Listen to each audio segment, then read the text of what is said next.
여자들 자기가 뭐 떡대 생길까봐 걱정하시는데 절대 안 커져요. 그러니까 그런 걱정 안 하셔도 되고, 뭔가 특정 근육 운동을 중심으로 하겠다, 이 생각은 일단 틀렸어요.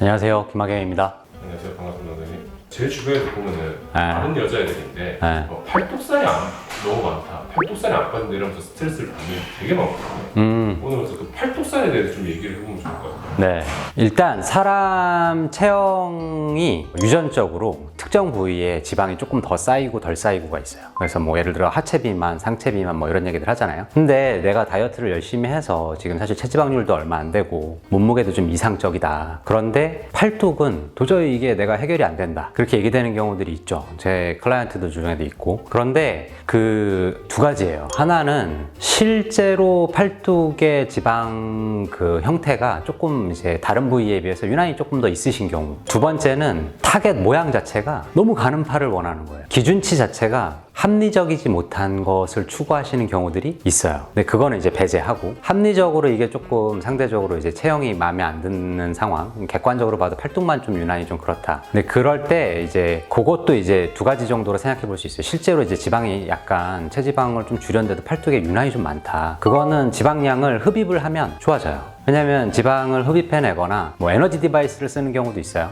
그러면 그 없어진 지방이 돌아오지는 않거든요. 그러니까 전체적인 그 볼륨이 줄 수밖에 없으니까 서컴이 줄어요. 두 번째는 지방량 자체보다도 이 팔 피부 자체 특성이 느슨한 분들이 있어요. 헐렁헐렁해서 늘어져 보이거든요. 그러니까 팔 놓는 자세에 따라서 이게 너무 늘어져 보이고 뭐 이러는 거죠. 근데 여자들 같은 경우는 이제 여성 호르몬의 영향도 받기 때문에 전반적으로 피부가 다 부드러워요. 그러니까 이 지방량이 아주 많지 않은데 이게 늘어져 있는 모양이라든지 이런 것 때문에 팔이 예쁘지 않고 자기가 생각하기에 너무 넓어 보이고 그런 것들이 있을 수 있는 거죠. 근데 이제 그런 경우 기준으로는 운동을 하셔야 돼요. 팔 운동. 그러니까 팔의 근육량을 증대시키시면 그 팔 주변이 텐세지거든요. 그러면 지방량이 비슷하게 있더라도 팔 모양이 두꺼워 보이거나 이렇게 흘러내린 것 같은 느낌이 줄면서 예뻐져요. 예를 들어 복부 운동을 하면 배 지방이 빠지냐? 아니에요. 그 특정 부위의 지방만 따로 빠지는 거는 논리적이지 않아요. 운동을 해서 전체 체지방을 감소시키는 건 맞는데, 그럼 배 나온 거 할 때 복부 운동하면 뭔 의미가 있냐? 그 복부의 근육을 키우면 그 부분이 이제 텐세해지면서 늘어지는 느낌이 확 줄어요. 근육이 커지면 그 부위의 피부 피하지방층이 좀 달라붙어요. 실제로 저희가 안전하게 뺄 수 있는 지방층의 범위가 제한돼 있어요. 그 피하지방이라고 얘기되는 부위에서만 저희가 지방흡입을 할 수 있거든요. 근데 그 범위라는 게 팔 같은 경우 생각보다 그렇게 두껍지 않아요. 그러니까 이게 안전하게 빼려고 너무 얕은 층을 빼면 울퉁불퉁해질 수 있거든요. 그 부분에 흉터 생기면서 밖에 보이진 않지만 안쪽에 이제 섬유주식 같은 게 생기거든요. 근데 그런 거 배제하고 안전하게 뺀다는 전제하에 생각보다 이렇게 레인지가 넓지 않고, 그 정도 레인지가 나오면 이제 지방을 빼서 좀 줄이는 것도 고려 가능하지만, 기본적으로 이제 그런 범위가 아니라면 팔 운동을 해서 팔 근육을 키우는 것 자체가 되게 중요해요. 어디를 좀 많이 해주는 게 효과가 좀 좋을까요? 삼두가 제일 커요. 왜냐면 팔 근육 중에 삼두 사이즈가 제일 크고 이두는 생각보다 작아요. 삼두 운동을 많이 해야 돼요. 그쪽이 커져야지 이게 의미 있어지거든요. 뭔가 특정 근육 운동을 중심으로 하겠다, 이 생각은 일단 틀렸어요. 고른 발전이 필요한 겁니다. 이두하고 삼두하고 삼두하고 이두하고 이런 식으로 서로 섞어서 이렇게 기랑근을 같이 운동시켜줘야 되는 거기 때문에 전반적으로 팔 운동을 한다, 예쁜 몸매로 나시 입고 다니고 싶으시다 그럼 팔 운동을 좀 하시는 거가 되게 추천이고, 그게 모양 잡히려면 그래도 한 2-3개월은 하셔야 돼요. 그 팔 운동 같은 경우에는 생각보다 금방 좋아지세요. 이게 유전적으로 정해진 한계 이상 어차피 안 커져요. 여자들 자기가 뭐 떡대 생길까봐 걱정하시는데 절대 안 커져요. 그러니까 그런 걱정 안 하셔도 되고, 한두 달만 열심히 하셔도 확실히 느낌이 달라요. 아까 지방이 특히 많은 체질인 사람들도 있다고 했잖아요. 네. 유전인 거예요?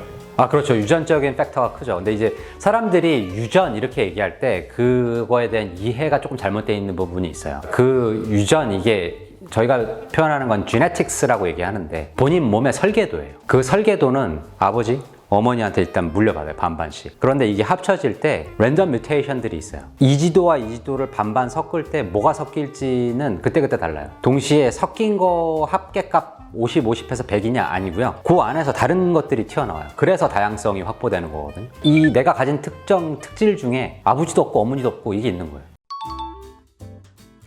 그 지방분해 주사 같은 경우에 이 성분이 효과가 있으면 부작용이 있을 가능성이 좀 높아요. 높은 정도가 아니라 사실은 거의 있어요. 두 번째는 주사를 넣었을 때 이 팔뚝의 지방을 자기가 줄이고 싶다면 이게 이분하게 줄어야 되잖아요. 전반적으로 비슷한 정도로 줄었으면 하는 거잖아요. 근데 이게 주사를 놓는 행위가 여기를 이분하게 줄일 수 있을까? 주사 들어간 게 포인트로 들어가는 게 아니라 전체 면에 고르게 퍼져서 그 전체 지방을 녹일 수 있을까? 지방 흡입을 하는 입장에서도 그게 제일 고민이거든요. 내가 이 부위를 뺄 건데 이거를 고르고 이분하게 빼주는 거가 이제 핵심이 되겠잖아요. 그러니까 이제 되게 꼼꼼하고 섬세한 사람이 더 잘할 수밖에 없는 거가 되거든요. 그래서 일단 저는 제 가족이면 권하진 않겠습니다. 지방을 녹이는 성분들이 그 레시피 자체가 비밀로 되어 있는 경우들이 많잖아요.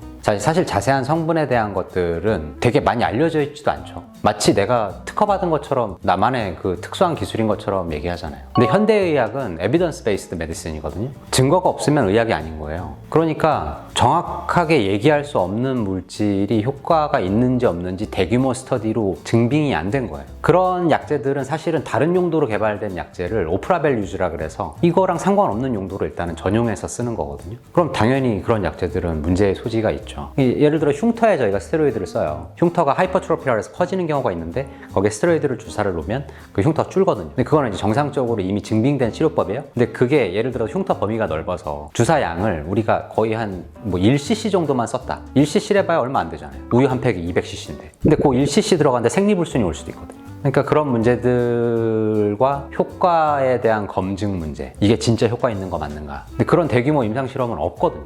그래서 그게 이제 문제인 거죠. 지방 흡입은 그런 대규모 실험이나 이런 거 추적 관찰을 했을 때 큰 문제가 없나요? 지방 흡입의 위험성 문제 있죠. 있는데 그게 이제 다 알려져 있죠. 수술에 대한 것은 그 현대의학에서 하고 있는 그런 대규모 임상 실험이 불가능해요. 거의. 그러니까 예를 들어서 지방 흡입을 한 1000명, 100만 명 단위 이런 실험이 약제가 아닌 이상은 거의 불가능하겠잖아요. 심지어 성형외과 논문들 기준으로는 1000명 단위의 논문도 거의 없어요. 그러니까 연구 방법이 에비던스 레벨이 좀 떨어질 수밖에 없기는 해요. 근데 이제 지방 흡입은 그 지방을 다루는 거가 계속해서 이제 나왔고 오랜 기간에 걸쳐서 쌓인 데이터들이 있거든요. 뭐가 문제가 있다. 그래서 지방 흡입을 똑바로 할 수 있는다는 전제만 따라붙으면 대부분의 위험성은 거의 없기는 하죠. 효과는 별개로 치고. 피부 텐션 얘기를 하셨잖아요.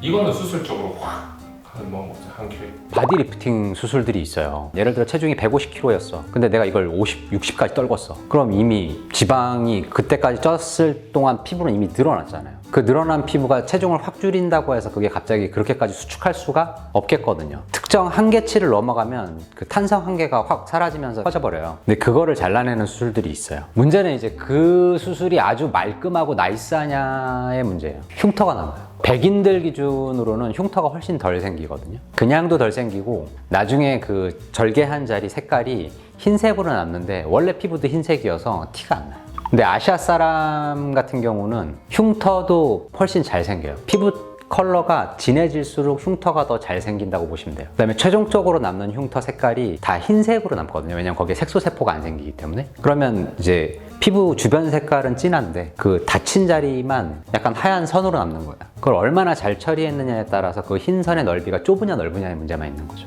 수술 방법 자체가 이제 흉터를 숨겨주기는 해요. 예를 들면 겨드랑이 쪽으로 숨겨주거나 뭐 사타구니 쪽으로 숨겨주거나 팬티 라인에 가두거나 그다음에 뭐 가슴 주변 수술 기준으로는 브라 라인에다 가두거나 뭐 이런 거는 하죠. 하지만 한계들이 좀 식은 있죠. 이게 어떻게 하다가 약간 두서없이 말씀드렸는데 팔뚝살을 관리하는 법을 오늘 말씀드렸고요. 들어주셔서 감사합니다.